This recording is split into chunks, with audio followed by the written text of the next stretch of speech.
Good evening, everyone, and welcome. I'm Hunter O'Haney, and the director of the Stonewall National Museum and Archive here in Fort Lauderdale, Florida, and very happy to have all of you here. And please say hello to our guest this evening, Roxane Gay. Roxane, how are you?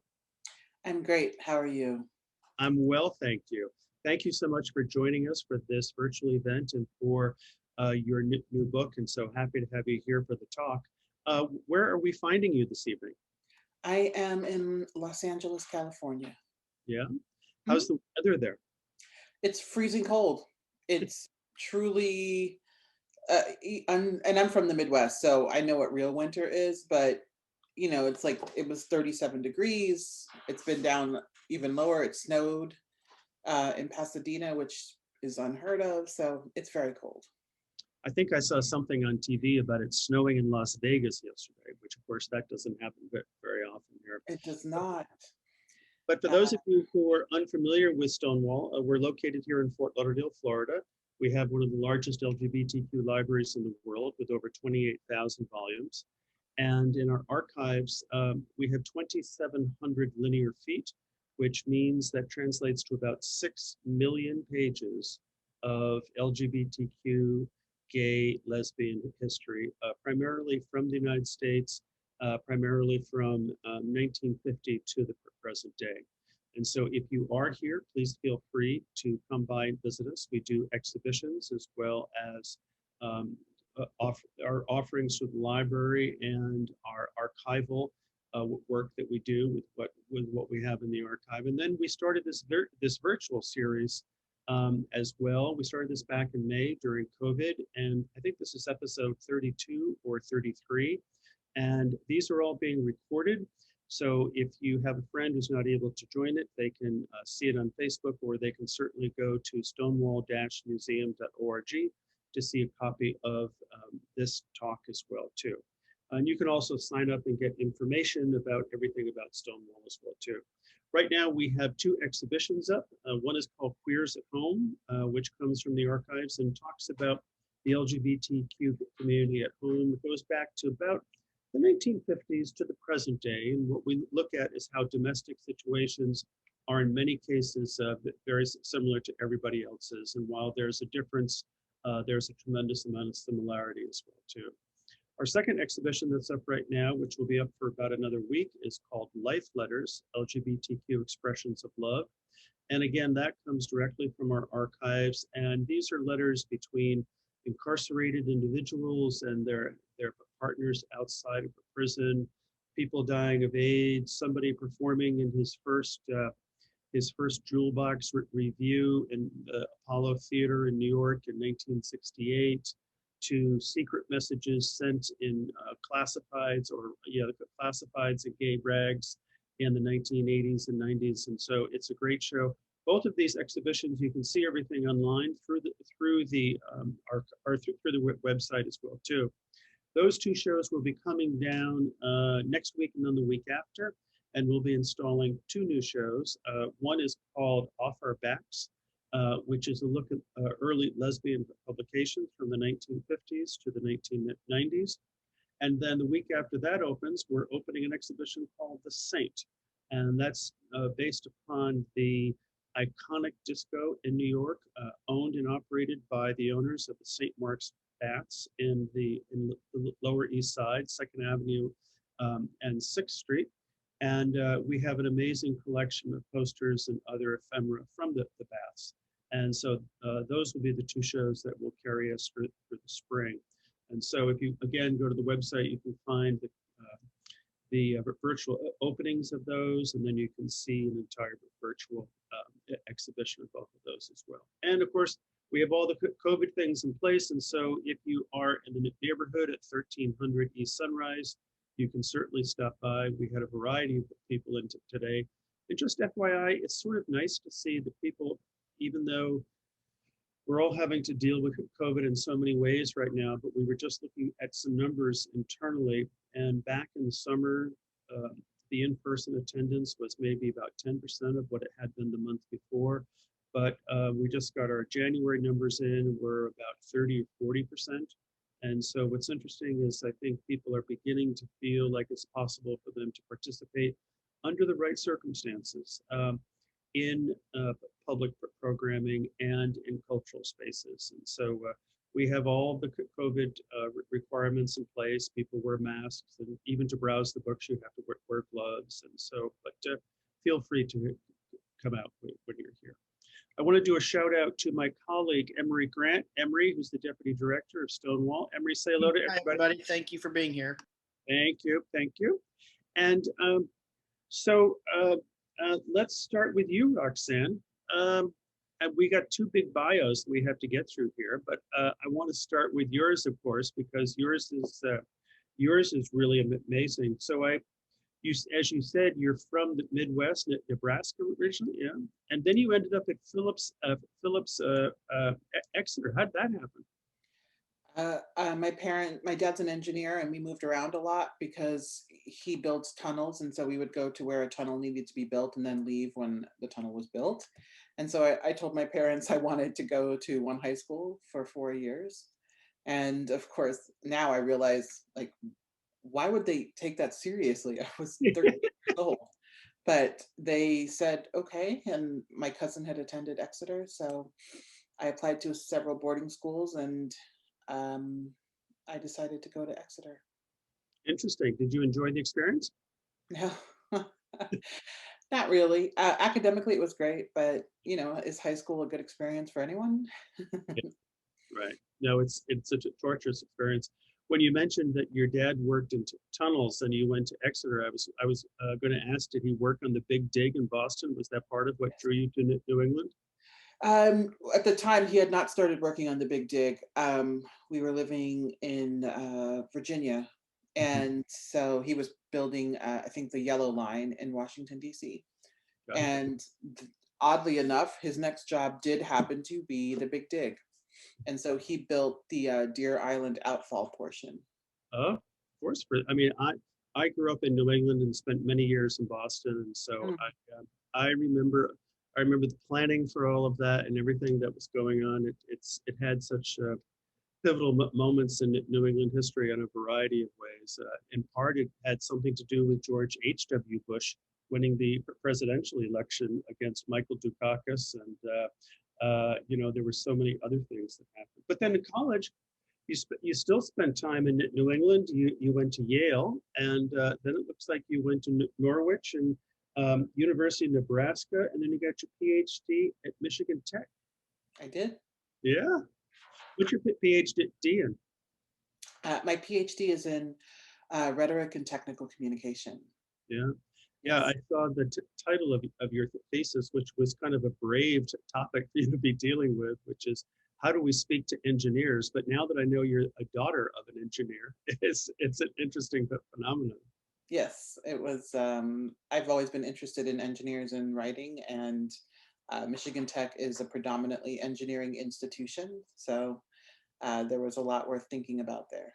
Yeah. And of course, your work is, your own writing has appeared in so many places. I'm reading now, Best American Mystery Stories, Best American Short Stories, Best Sex Writing. They've appeared in Tin House, Oxford American. You've won a Guggenheim. You've had a number of Lambda Award nominations. And you're teaching now where? I'm sorry, I did not write that down. Where are you teaching? I'm taking some time off from teaching. I am just writing full time. Right, you're writing for full time. So of the different genres that you write yourself, what do you find most interesting? Probably fiction. It's my first love, and I just love that you get to reinvent narrative every single time. And I mean, you can do that with any genre, but for me, it's most satisfying in fiction. Yeah.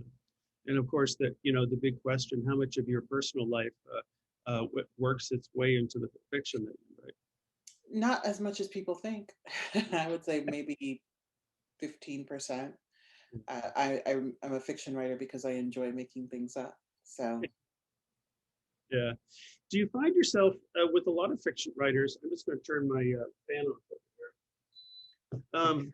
How good are you about taking observatory notes around your world and sort of making them, even though it truly is fiction, but for you to lay out to lay out what is realistic scene? It depends.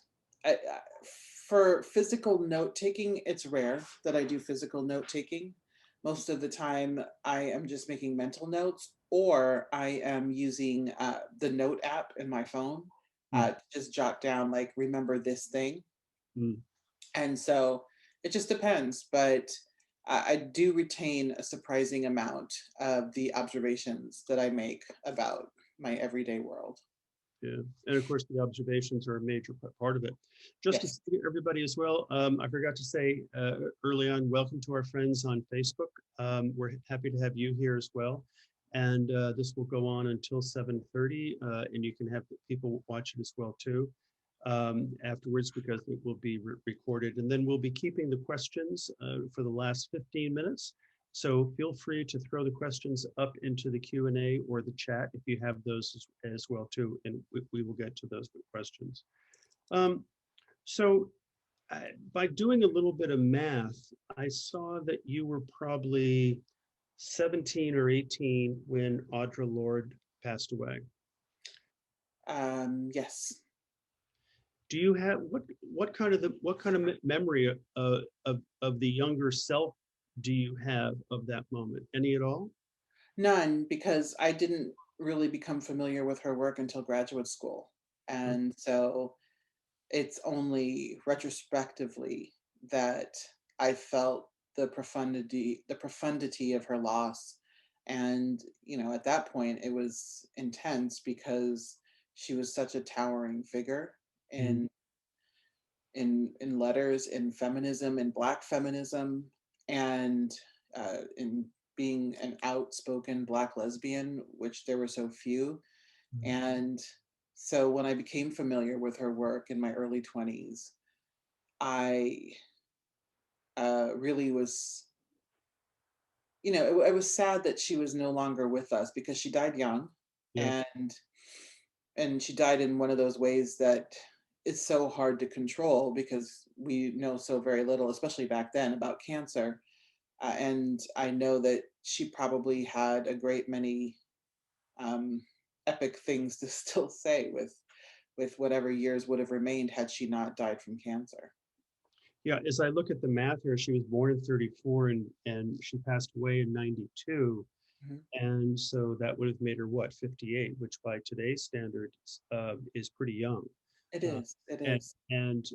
if I understand correctly, it was breast cancer that had metastasized Yes. is what caused her demise.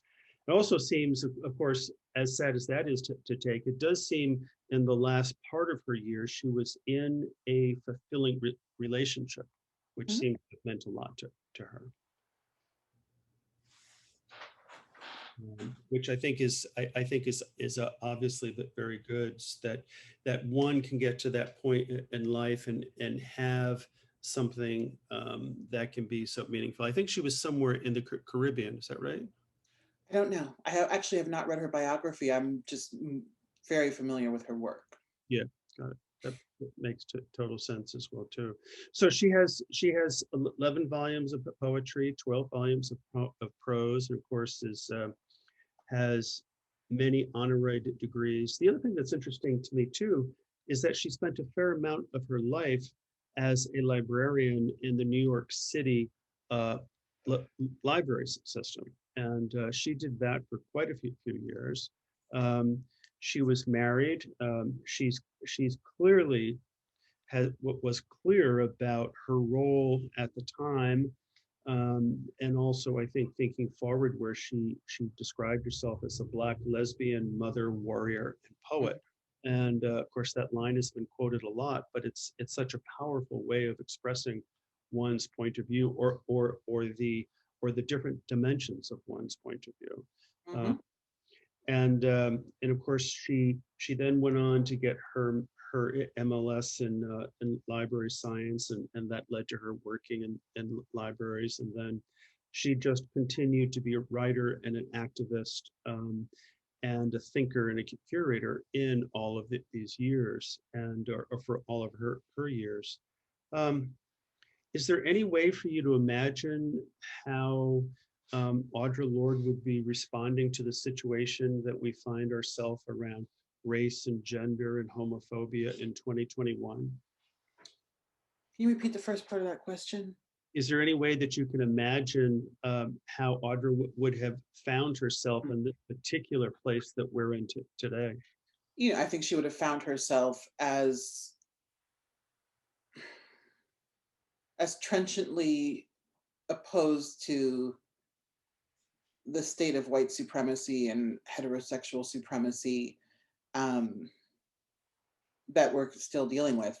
A lot of I was in preparation for today. I was rereading a lot of her poetry, trying to decide what I would read, and so many of the issues that she was writing about then remain issues now, and it's incredibly frustrating that we make so little progress, and it always seems like we have to keep trying to teach the same lessons. And so the more complex work that we need to do to achieve equity and equality doesn't get done because we're still educating people as to why feminism matters, why Black people are human. And so I think she would be disgusted. Yeah, I think that's I mean um, I would agree with that in the sense that for somebody who spent so much time 40 years ago on this topic, and then to see where we are today, that a white supremacist could have been elected president of the United States, or that white supremacists could overrun the capital of the United States, you would think that she would be scratching her head and say, what the F happened? I mean, did anything change? Well, I don't know that she would be scratching her head. I think that she would understand exactly what happened, which is to say that whiteness happened.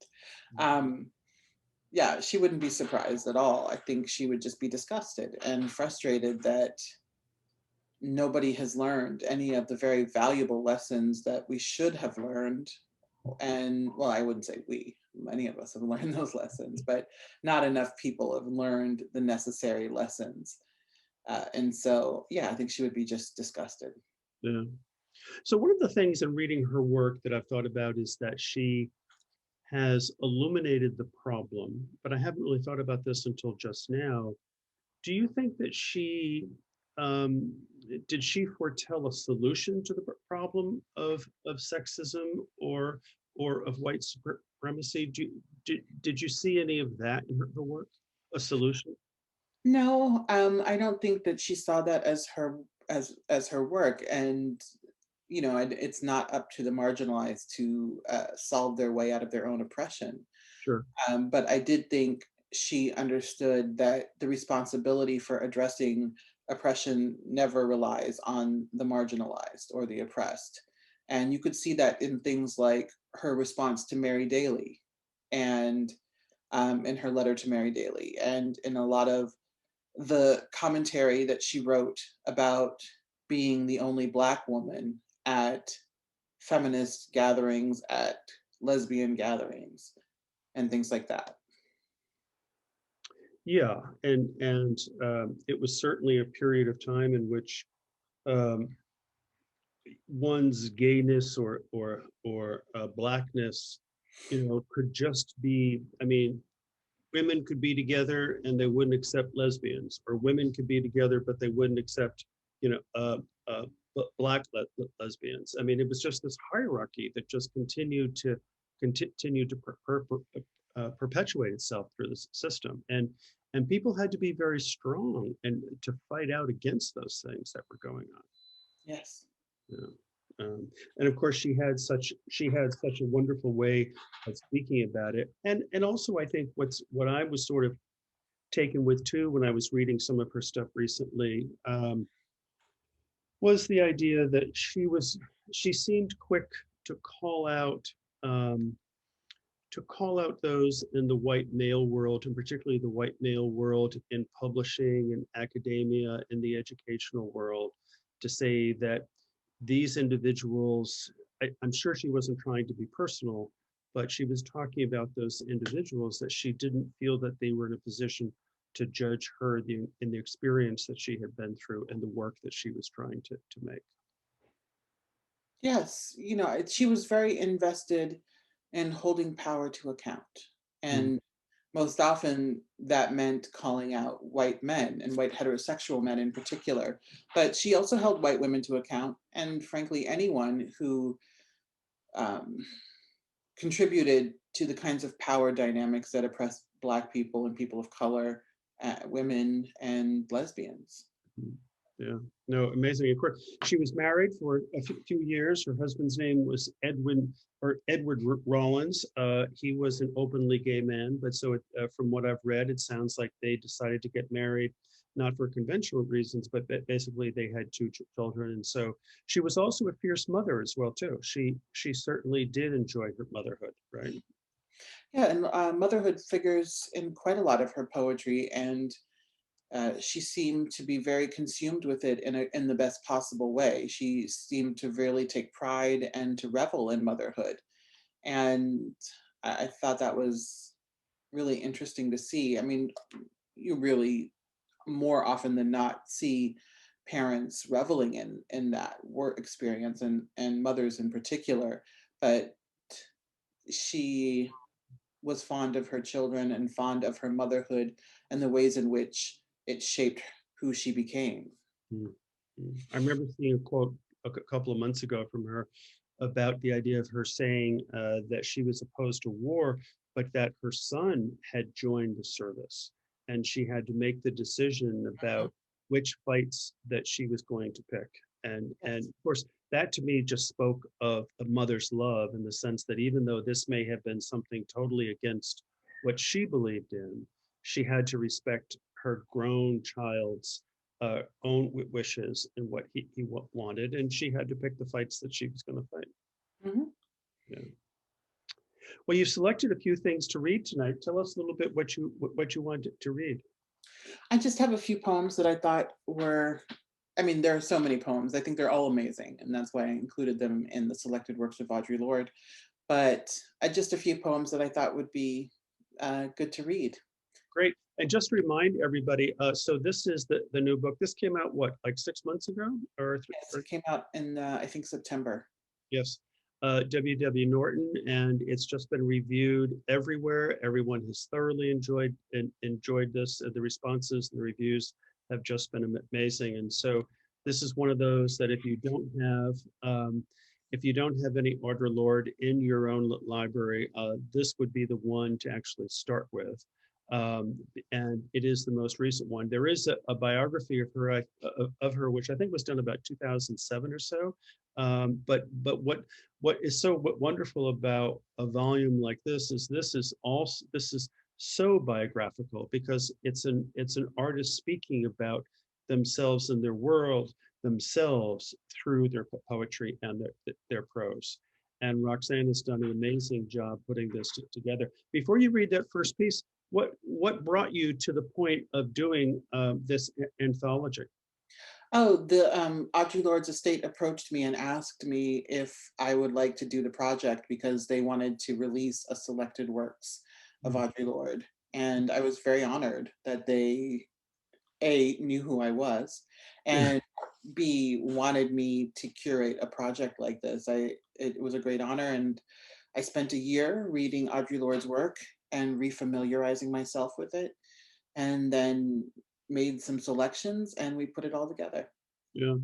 It Mhm. feels like the timing for it right now is very good too, given some of the political topics that we've just been talking about, because so many of these poems could have been written yesterday, as we were Mhm. saying. Yeah, her work is timeless. Yeah, it really is. So, okay, I'm sorry, I was interrupted. So you've selected a few poems there. So, This is a poem called Generation Two. A Black girl, going into the woman her mother desired and prayed for, walks alone and afraid of both their angers. And that's one of the poems I love because it's so succinct, and it's the kind of poem where she knows that an economy of language is going to serve what she's trying to accomplish. And you see that in a lot of her work. It's just really, she's just, her economy of language is always impressive to me. mm, This is a poem called Song for a Thin Sister. Either heard or taught as girls, we thought that skinny was funny or a little bit silly, and feeling a pull toward the large and the colorful, I would joke when you grew too thin. But your new kind of hunger makes me chilly, like danger, for I see you forever retreating, shrinking into a stranger in flight. And growing up black and fat, I was so sure that skinny was funny or silly, but always white. Hmm. Let's see.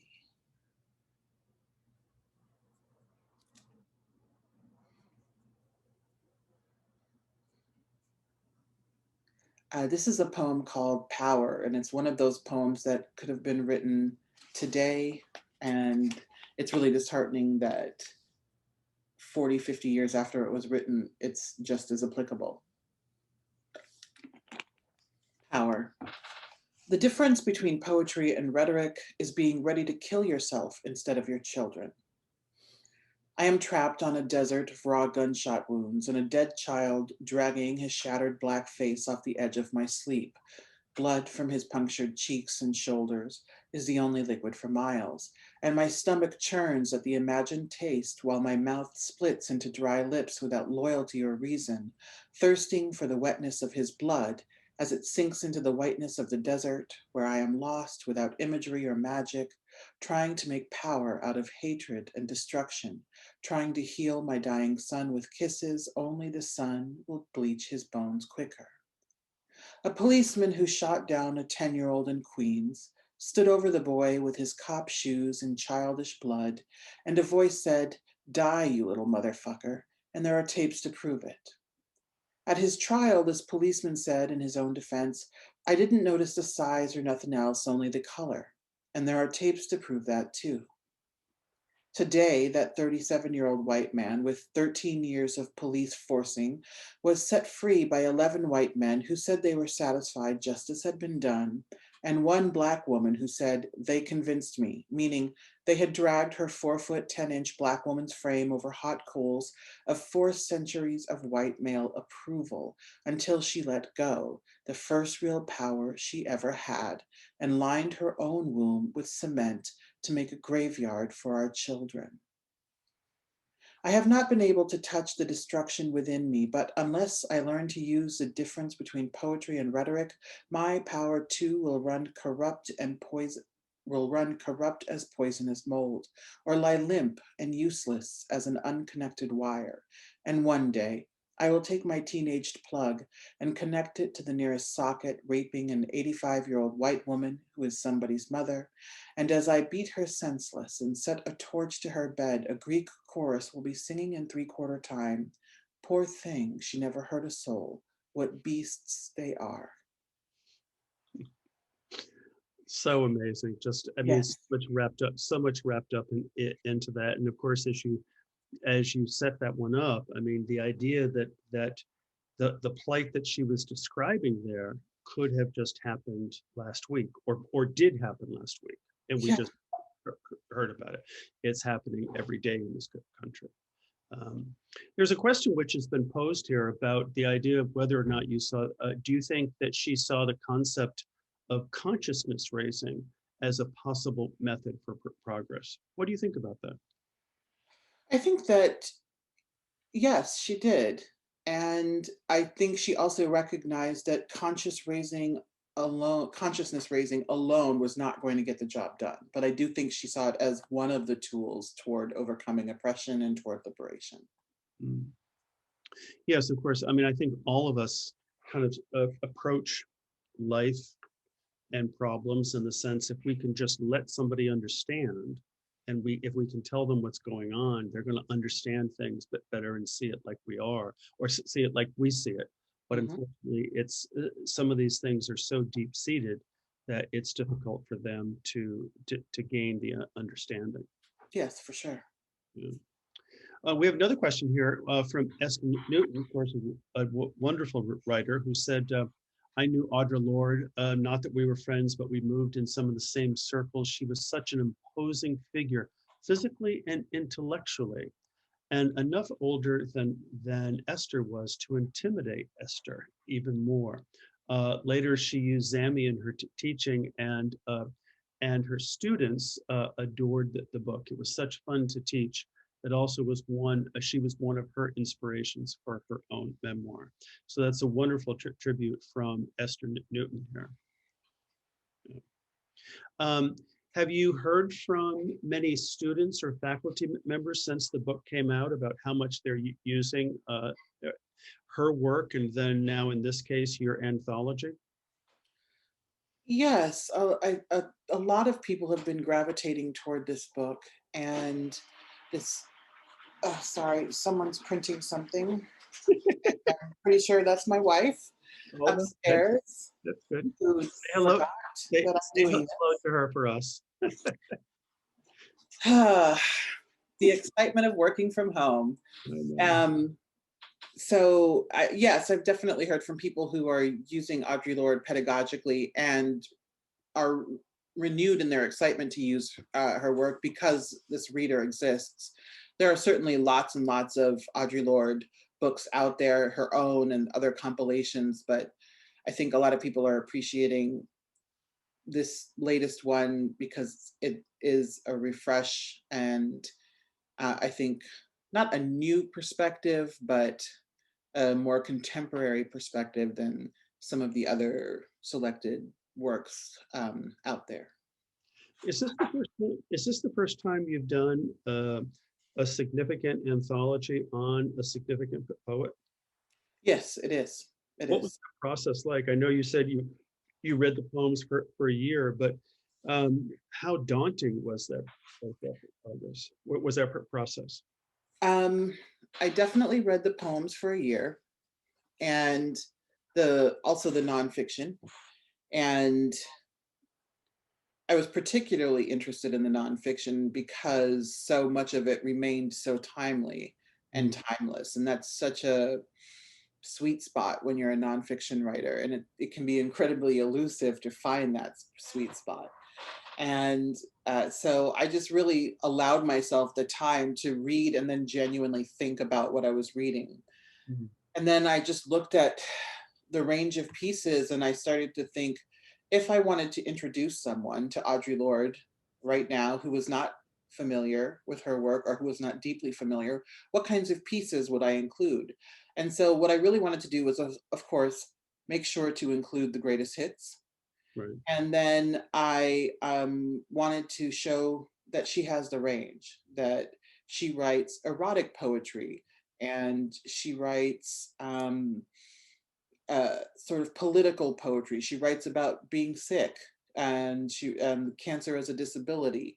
And I just think that to really know her work, you should know the entire range of her work and see how her voice changes as she gets deeper into her career. And so I just thought about it like that. And then with the publisher and the editors of the book are not, yeah, the sort of publishing editors um, decided on, chronology as a great organizing tool for the book.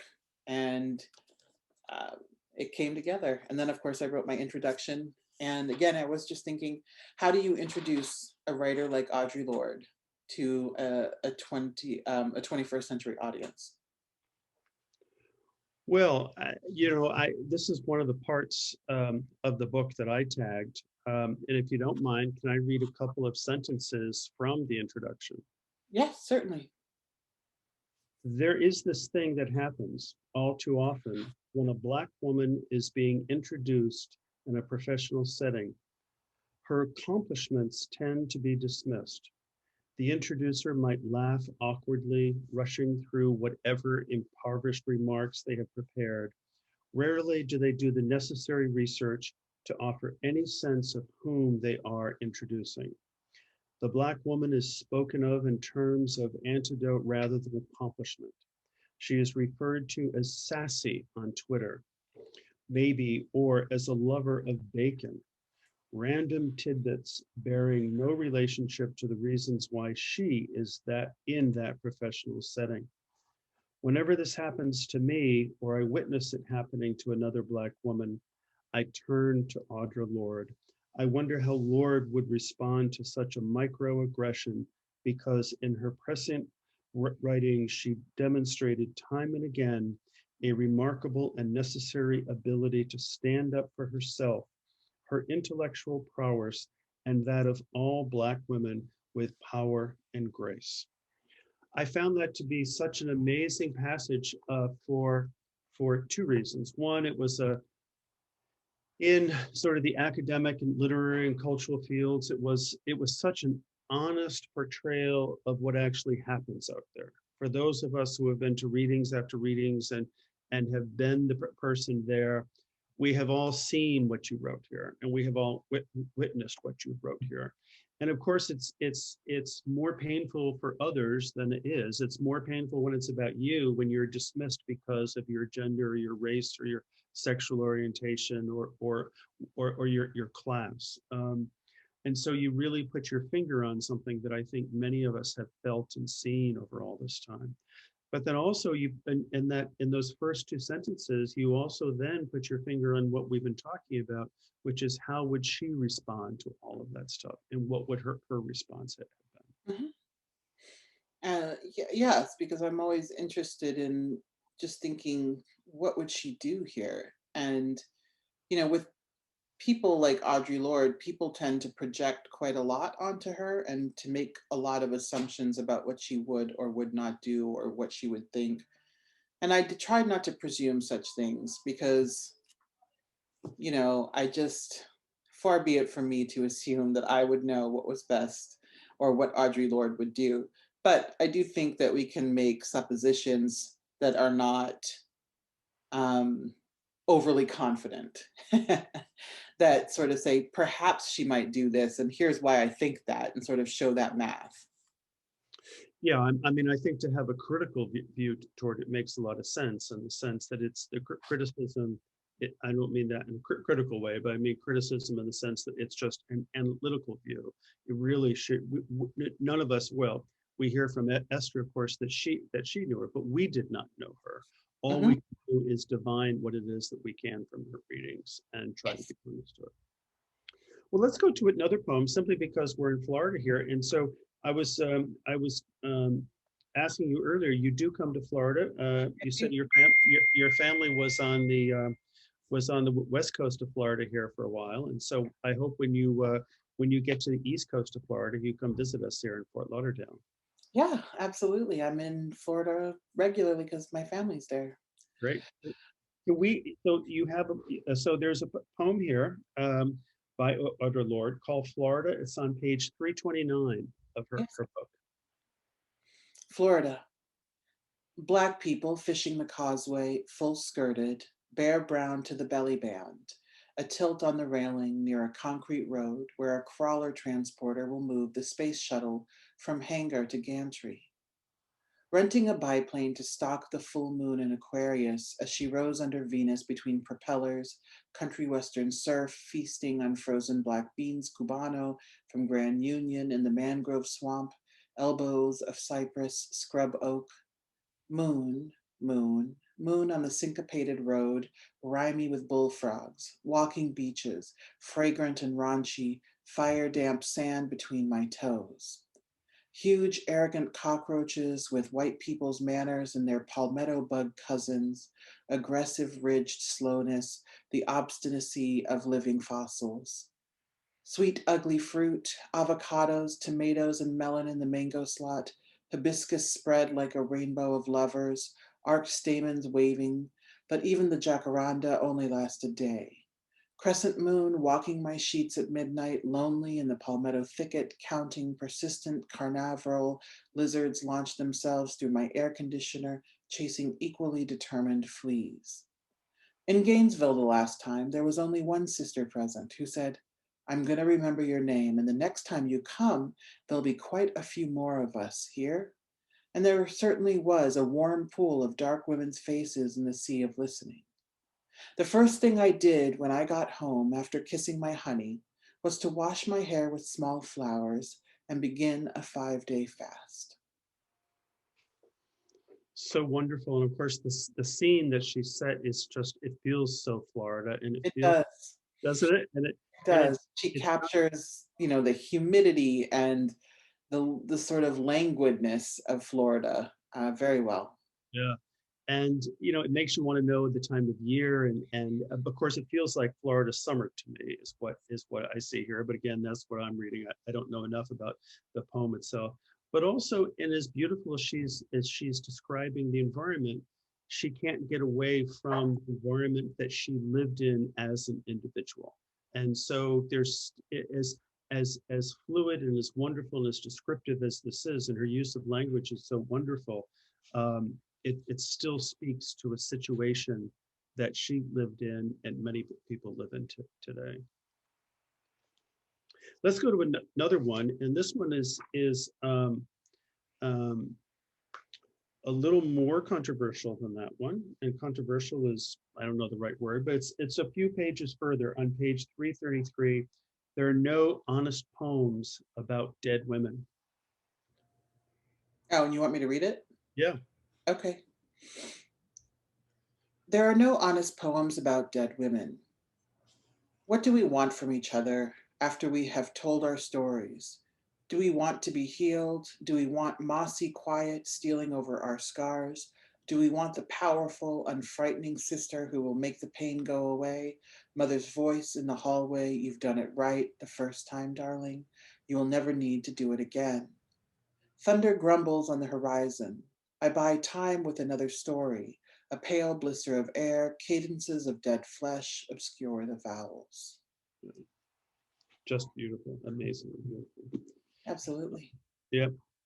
So when we were chatting earlier, you said that you're working on a new project, How to Be Heard. Tell us a little bit about that. Yes, How to Be Heard is a book of writing advice, and not only how to write in various genres, but how to write to be heard, how to figure out how to use your voice.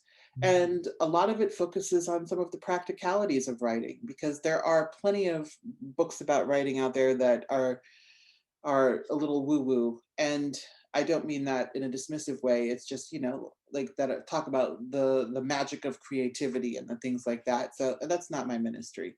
Instead, like literally, how do you write a book review? Because so often early in my career, I would Google, how do I write and insert whatever?